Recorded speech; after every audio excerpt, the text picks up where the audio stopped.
हमारे सभी मित्रों को हमारा सादर नमस्कार। मित्रों, आज इस वीडियो के माध्यम से मैं आपको संगीत की सभी दुर्लभ जानकारियां देने का प्रयास करूंगा जो आपको दूसरी कहीं और जगह नहीं मिल सकती। इसलिए आपसे प्रार्थना है कि आप हमारी वीडियो को अंत तक देखें, जिससे आपको सभी जानकारियां ठीक से प्राप्त हो सकें।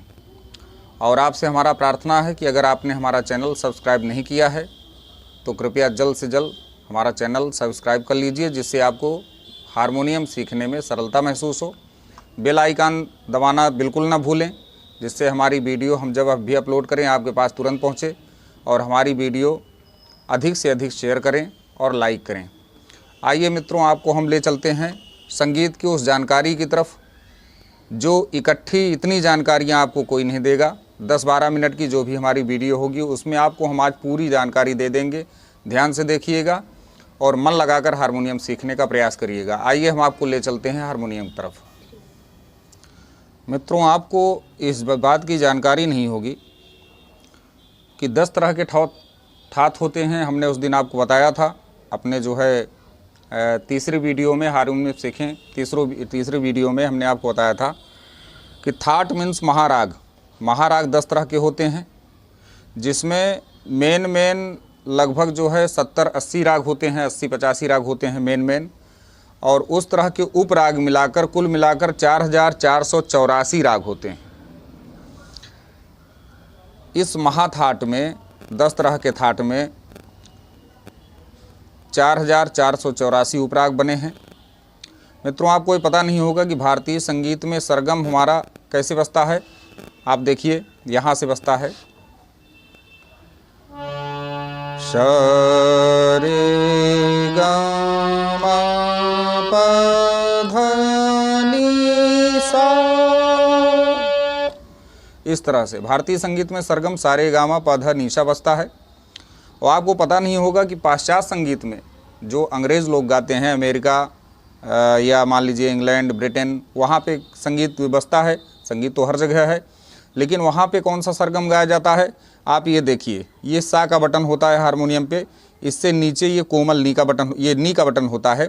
इस नी के बटन से जो है, जो इस कड़ी का नी है, इस कड़ी का नी यहाँ पे है, इस कड़ी का नी है, यहाँ से पाश्चात्य संगीत का सरगम बजता है। जैसे आप देखिए, और पूरे केवल नीचे वाले बटन पे ही चलते हैं।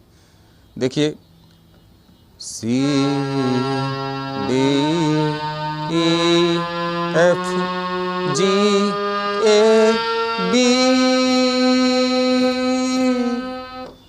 सी D E F G A B, ये पाश्चात्य संगीत का सरगम है। इसको आप हमेशा ध्यान रखना, ये बहुत काम की चीज़ है, जो कि अपने यहाँ भारतीय संगीत के श से ले नीचे से नी, जो दूसरी कड़ी का नी है, या कोमल नी से आप बजा सकते हैं। कोमल नी से भी बज जाएगा और मेन नी से भी बज जाएगा। यहाँ से पाश्चात्य संगीत बजता है। आगे आपको हम ले चलते हैं आरोह। मित्रों, आप जानते हैं आरोह किसे कहते हैं। आरोह चढ़ते हुए स्वर को कहते हैं। अंग्रेजी में आप मैथ में पढ़े होंगे, आरोह जो है असेंडिंग ऑर्डर कहलाता है, और अवरोह एक होता है, उसको डिसेंडिंग ऑर्डर बोलते हैं मैथ में। लेकिन आप नहीं जानते होंगे, आरोह अवरोह मैथ से भी पहले संगीत में बना था। चढ़ते हुए स्वर को जो सरगम पे सा से लेकर नी की तरफ हम बढ़ते हैं, उसको आरोह स्वर कहते हैं। श रे ग म प ध नि, इसको हम आरोह स्वर कहते हैं। और अवरोह स्वर होता है जो उतरते हुए स्वर में बजता है। जैसे नी ध प म ग रे शा, ये उतरते हुए को अवरोह बोलते हैं। जैसे श रे ग म प ध नि, ये आरोह हो गया।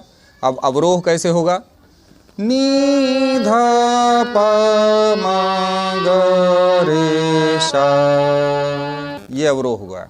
अवरोह का मतलब ये होता है। आरोह का मतलब चढ़ता हुआ, अवरोह का मतलब उतरता हुआ। आगे ले चलते हैं मित्रों, आपको राग क्या होता है। आप जानते हैं, कभी चर्चा हुई है आपके समाज में कि राग क्या होता है, राग किसे कहते हैं। जिस किसी भी राग या तर्ज या संगीत में हम रंग जाएं, उसी को राग कहते हैं।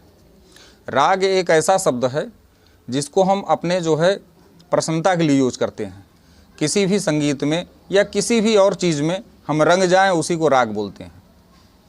आपको ले चलते हैं आगे मित्रों। पकड़ क्या होता है? संगीत में पकड़ बहुत मेन चीज़ होती है। जिन स्वरों को गाने से राग का स्वरूप प्राप्त हो जाए, समझ में आ जाए, उसे हम पकड़ कहते हैं। जैसे आपको उदाहरण देके हम बता देते हैं। आप जानते होंगे दरबारी राग होता है, बहुत मेन राग होता है। अब कोई कहे दरबारी क्या है, जैसे आप सीख जाएंगे, जानने लगेंगे तो आपको पता चल जाएगा दरबारी राग कैसे बजता है। अब एक फिल्मी गाना आपको बताता हूँ, दरबारी राग के ऊपर बना हुआ है। ये दरबारी थॉट पर बना हुआ है। बहुत प्यार करते हैं तुमको सनम। जो बजाने वाले लोग होंगे वो बहुत प्यार करते हैं तुमको सनम। बाजा जब बजेगा, म्यूजिक संगीत जब बजेगी, तो जो जानते हैं राग कौन सा है तो पकड़ लेंगे कि तुरंत जो है ये दरबारी राग से लिया गया है इसका धुन। ये दरबारी राग से मिलता जुलता हुआ धुन है, वो पकड़ लेंगे, उसी को पकड़ बोलते हैं। जैसे कोई व्यक्ति कोई गाना गाए और फिल्मी गाना हो और दर्शक ये बता दें कि फलानी फिल्म से लिया गया है, ये फलानी फिल्म का गाना है, तो पकड़ लिए, उसी को पकड़ कहते हैं। मित्रों, आलाप क्या है? आलाप एक ऐसा शब्द है जिससे किसी संगीत का कोई मतलब नहीं है। आलाप आप बगैर राग के भी गा सकते हैं। आलाप आप जो है बगैर सरगम के भी गा सकते हैं। बगैर किसी शब्द के, बगैर किसी सरगम पर गाया जाने वाला केवल आकार को ही आलाप कहते हैं। आलाप जैसे केवल हम अललाते हैं जिसमें, वही आकार आलाप होता है। जैसे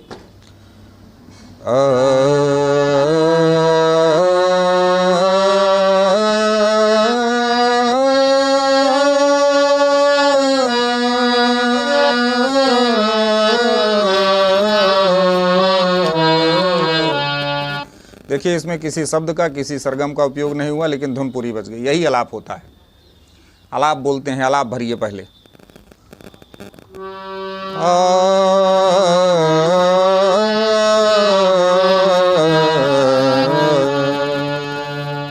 मित्रों, इसको आलाप बोलते हैं। वादी स्वर बहुत मेन चीज होती है संगीत में। वादी स्वर किसको बोलते हैं? किसी तर्ज को बजाने पर सबसे ज़्यादा उपयोग में आने वाले स्वर को हम वादी स्वर कहते हैं। अब आप स्वर को चाहे सरगम समझ लीजिए, चाहे स्वर चाहे रीड समझ लीजिए, जिस रीड का प्रयोग किसी गाने में सबसे ज़्यादा होता है उस गाने का वह वादी स्वर होता है। जैसे नागिन धुन में आप देखते होंगे,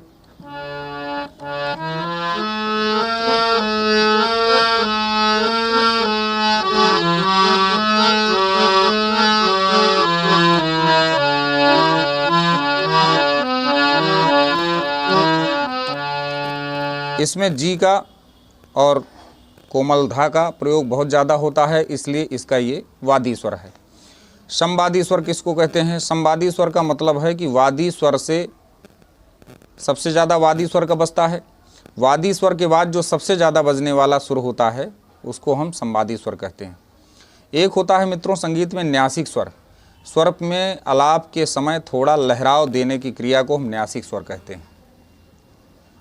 न्यासिक स्वर कैसे किया जाता है? देखिए, स्वर में आलाप में थोड़ा सा लहराव दिया जाता है, खूबसूरती बढ़ाने के लिए, गाने की खूबसूरती बढ़ाने के लिए थोड़ा सा हम आलाप देते हैं।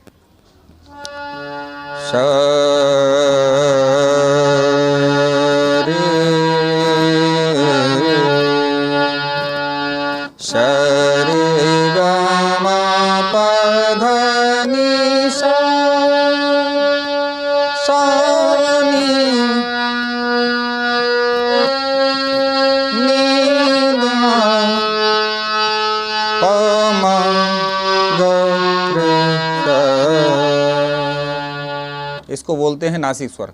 थोड़ा सा लहराव दे देते हैं, उसको हम नासिक स्वर बोलते हैं। मित्रों, एक होता है परमेल स्वर। परमेल स्वर किसको कहते हैं? एक ही थाट पर आधारित दो राग, एक ही थॉट पर, एक ही महाराग पर आधारित दो राग जो होते हैं उनको हम परमेल स्वर कहते हैं। आगे आता है मित्रों सांप्रतिक स्वर। सांप्रतिक स्वर किसको बोलते हैं? किसी भी राग से मिलते हुए राग को हम सांप्रतिक स्वर कहते हैं। वैसे आजकल आपको फिल्मी गानों में सांप्रतिक स्वर बहुत ज़्यादा मिल रहा है। एक एक गानों पे दो दो गाने बन जाते हैं, एक गाने की धुन पे दो दो गाने बन जाते हैं। आजकल सांप्रतिक स्वर का बहुत ज़्यादा चलन है। सांप्रतिक स्वर में क्या करें, धुन ही नहीं रह गया, इतने गाने बन गए हैं, इसलिए एक एक गानों के धुन पे दो दो तीन तीन चार चार गाने बन जा रहे हैं। अब आगे आता है मित्रों तान।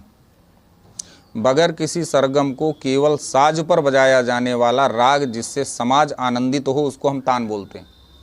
जैसे कहीं आप प्रोग्राम देखने गए या प्रोग्राम देने गए स्वयं, वहाँ पे दर्शक लोग क्या बोलते हैं कि भैया पहले म्यूजिक होना चाहिए, उसी म्यूजिक को हम तान बोलते हैं। चाहे हिंदी में आप तान बोल दो कि एक तान ले लो, उसके बाद रामायण शुरू हो या भजन शुरू हो, चाहे हम अंग्रेजी में बोलते हैं भैया एक म्यूजिक हो जाए पहले उसके बाद हम शुरू करेंगे, उसी को हम तान बोलते हैं। कोई कठिनाई नहीं है, कोई कठिन चीज़ नहीं बताई गई है, केवल समझने का फेर है। मित्रों आगे आता है बंदिश। बंदिश किसको कहते हैं? किसी भी थाट या राग के सिद्धांत पर बजने वाला तर्ज बंदिश कहलाता है। जैसे राग दरबारी बज रहा है तो राग दरबारी ही बजे, या राग दरबारी से मिलता जुलता, या राग भिलावल से मिलता जुलता, या राग खमास से मिलता जुलता हुआ कोई तर्ज बजे तो उसको हम बंदिश बोलते हैं कि उसकी बंदिश में चल रहा है। उसके बाद आता है मित्रों सबसे ज़रूरी बात यह है कि राग की जाति, राग की कितनी जातियां होती हैं ये भी जानना ज़रूरी है, क्योंकि कभी आप किसी समाज में पहुंचेंगे कि कोई आपसे पूछ सकता है राग की कितनी जातियां होती हैं।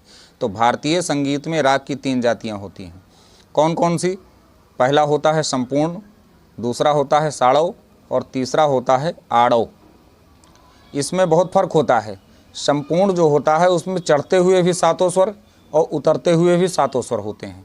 जैसे श रे ग म प ध नि सा नी, और उतरते ही हुए भी नी ध प म ग रे सा। लेकिन साड़ों में क्या होता है? चढ़ते हुए तो 7 स्वर होते हैं, लेकिन उतरते हुए 6 ही स्वर रह जाते हैं। ये केवल रे तक आता है बस उतरते हुए। और आड़व स्वर क्या होता है? चढ़ते हुए 7 स्वर, उतरते हुए 5 स्वर, केवल ग तक आता है बस। इसको हम जो है आड़व बोलते हैं। अब मित्रों सबसे छोटी बात और सबसे सरल बात आपको हम बता दें, एक चीज़ होता है गीत, ये भी संगीत का ही अंग है एक। गीत की परिभाषा क्या होती है? जिस पर किसी थाट या राग का सिद्धांत न लागू हो उसे हम गीत कहते हैं। केवल अच्छा लगना चाहिए, जैसे कुछ फिल्मी गाने, कोई ज़रूरी नहीं कि किसी थॉट पे बना हो या किसी राग पर बना हो या किसी तर्ज पर बना हो। जो शब्द आ जाए समाज को अच्छा लगे वही गीत है। आजकल ऐसे गाने बहुत चल रहे हैं, आप भोजपुरिया सुनते होंगे या हमारे यहाँ जो है हॉलीवुड बॉलीवुड में कई तरह के ऐसे गाने चलते हैं जो किसी भी थॉट से संबंधित नहीं रखते। केवल अच्छे शब्द लगने चाहिए, अच्छा धुन लगना चाहिए, उसी को हम गीत कहते हैं। तो मित्रों आपको ये हमारी वीडियो कैसी लगी? थॉट, आरोह, अवरोह, राग, पकड़, आलाप, वादी स्वर, संवादी स्वर, न्यासिक स्वर, परमेल स्वर, सांप्रतिक स्वर, तान, बंदिश, राग की जातियाँ और गीत, इतनी हमने आपको आज जानकारी दी। अगर आपके पास जो है स्क्रीनशॉट लेने का सिस्टम है तो आप इसको ले सकते हैं। इसको हमने लिपिबद्ध कर दिया है तो आप इसको ले सकते हैं। ऊपर आपको मैं भी ले चलता हूँ इसके पास। इसका आप जो है ये नोट हमारा जो है आप लिख लीजिए, आपके काम आएगा। इसको आप जो है स्क्रीनशॉट लेकर इसको हमेशा पढ़ा करिए। थोड़ा पढ़ेंगे तो अच्छा लगेगा। हम लोगों को तो याद है, लेकिन आपके लिए, आपकी सुविधा के लिए हमने ये जो है बनाया है, तो आप इसका स्क्रीनशॉट लेके इस पर तैयार करें।